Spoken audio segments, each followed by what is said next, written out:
Aujourd'hui, vidéo mindset, psychologie, c'est quelque chose que je vais faire beaucoup plus souvent sur la chaîne, puisque devenir bon en analyse technique, c'est quelque chose que tu peux faire en quelques mois, voire un an, d'accord. Si tu travailles pas mal et tu passes beaucoup de temps devant les charts, développer une stratégie, une méthode, un setup qui fonctionne, c'est quelque chose que tu peux faire aussi en quelques mois, quelques années, d'accord. En tout cas, si tu travailles, tu vas réussir là-dessus, il n'y a pas de souci.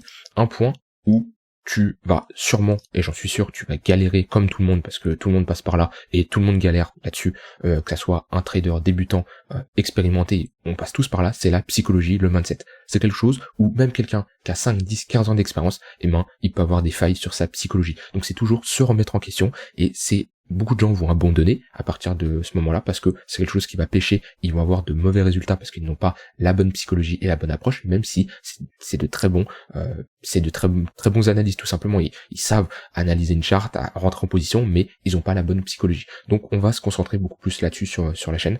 Je vais continuer à faire bien sûr des analyses des cryptos ou autres, mais c'est quelque chose que je veux mettre en place pour que ça soit un peu plus un côté professionnel dans le trading et l'investissement.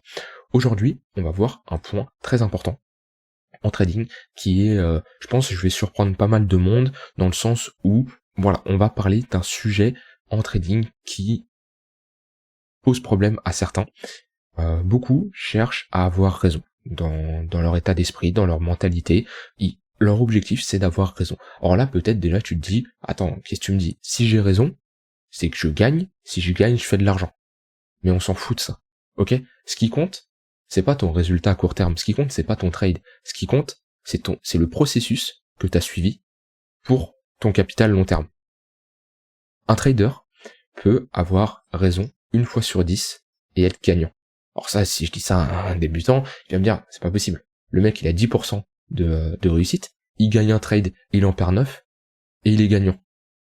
Et même de l'autre côté, un trader peut avoir 50% de win rate, gagner 5 trades, en perdre 5, et être perdant. Tout va dépendre de la gestion de ton risque, la gestion de ton risk reward, tout simplement. Est-ce que tu coupes les pertes rapidement, ou est-ce que tu laisses courir les pertes? Est-ce que tu coupes les gains rapidement, ou est-ce que tu laisses courir les gains? Et ça, c'est de la psychologie. Parce qu'il y a des gens, ils vont couper les gains rapidement, parce que psychologiquement, ils ont besoin de les couper rapidement, parce que c'est maintenir un trade, c'est dur pour eux. D'autres, ils vont laisser courir les pertes, parce que pareil, il y a une faille psychologiquement. Et une personne qui gagne un trade sur 10, il peut être gagnant si, admettons, il a un risk reward de 12%. Ça veut dire que cette personne-là, elle gagne 1200 balles, et elle perd 100 balles par trade. Elle peut perdre 9 fois d'affilée, elle avait gagné une fois, ça rattrape toutes les pertes, et cette personne est même en gain. Quelqu'un qui a raison beaucoup plus souvent que l'autre, parce que lui il a raison 5 fois sur 10, l'autre 1 sur 10, donc au final, il a plus de fois raison, il peut être en perte.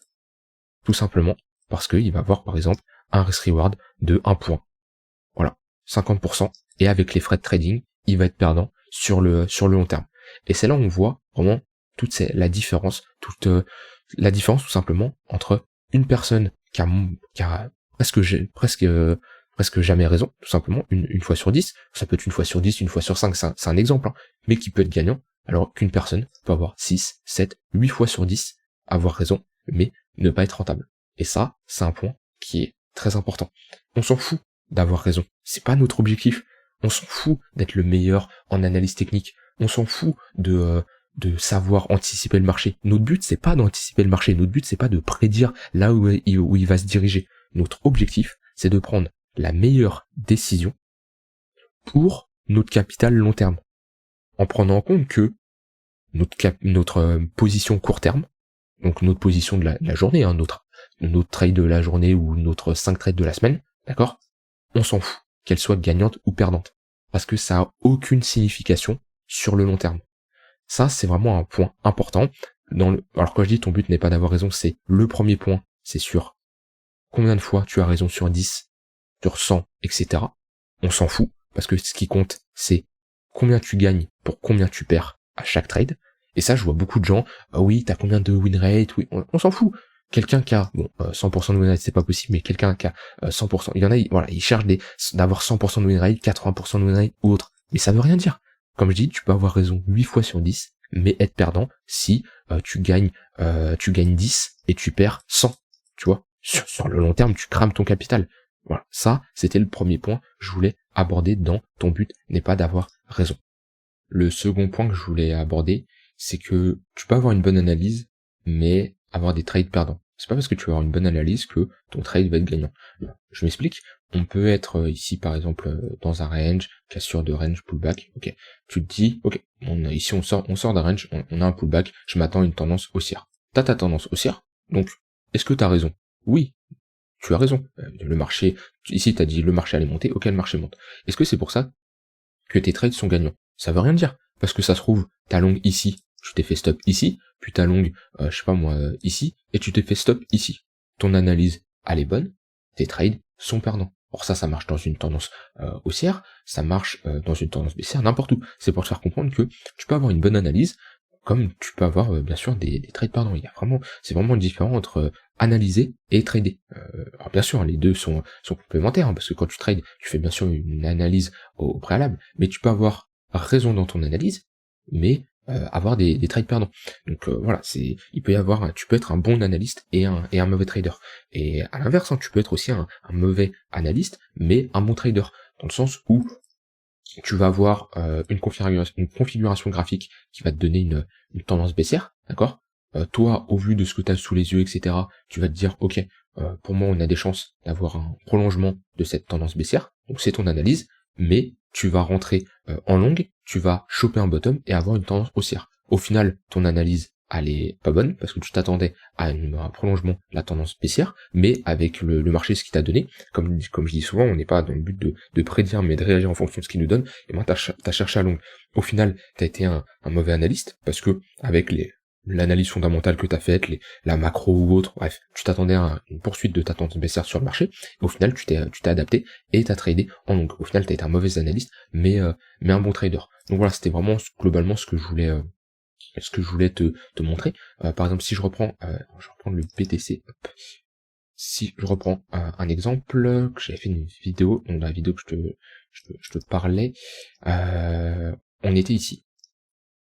Ok, on était ici. Et j'avais dit dans cette vidéo, je m'attends à une continuation baissière, et je chercherai à short le marché, si, je remets mes tunnels Vegas, je chercherai à short le marché si on revient chercher cette zone-là. On avait une confluence ici avec mes tunnels Vegas, plus un point pivot weekly. Hop, donc j'ai pressé, hein, je m'attendais à une poursuite de la tendance baissière, et choper un short ici. On a eu une autre poursuite de notre tendance baissière. Donc mon analyse est bonne, même si je m'attendais pas à un marché qui revienne aussi haut, mais bon, ma poursuite c'est faite, mon analyse est bonne. Ici, je n'ai pas cherché à short. Pourquoi? Parce que je n'avais pas les conditions qui étaient réunies. Si je reprends mon indicateur de momentum, ici, hop, j'avais en 15 minutes, j'avais une petite divergence baissière, mais pas quelque chose de très puissant, et au moment de ma pastille rouge qui me confirme mon entrée, on est au-dessus de ma zone d'intervention. Donc mon analyse est bonne, j'ai raison, hein. Je m'attendais à un pullback au niveau des 28 600, on va bien au-delà pour le moment, bref, dans tous les cas, on a été chercher ce niveau-là, ok, donc mon analyse est bonne. Est-ce que j'ai tradé, est-ce que j'ai fait de l'argent? Non, parce que j'ai pas eu de configuration, j'ai pas eu de setup. Et ça aurait pu être l'inverse, ou tout simplement, je m'attends à une tendance baissière qui revient chercher les 28 600, d'accord? Sauf que le marché fait ça. Hop. Je short ici. Je fais de l'argent, vu que mon trade ici, hein, j'ai déjà pris des profits depuis un moment, d'accord? Donc mon trade est bon, j'ai raison, mais mon analyse est mauvaise. Je m'attendais à mon pullback ici, à mon short, je rentre en position, je short, le marché il fait ça, et il part ensuite en tendance haussière. Mon analyse est fausse, je m'attendais à une poursuite baissière, par contre, mon short est bon. Donc voilà, un exemple que tu peux avoir tort et faire de l'argent. Et inversement, tu peux avoir raison et ne pas faire de l'argent. Voilà, j'ai terminé avec cette vidéo. N'hésite pas à me dire ce que vous en avez pensé sur cet aspect un peu psychologie qui change de d'habitude. Je vais essayer d'en faire un peu plus. Et on se dit à demain pour une prochaine vidéo. Bye bye.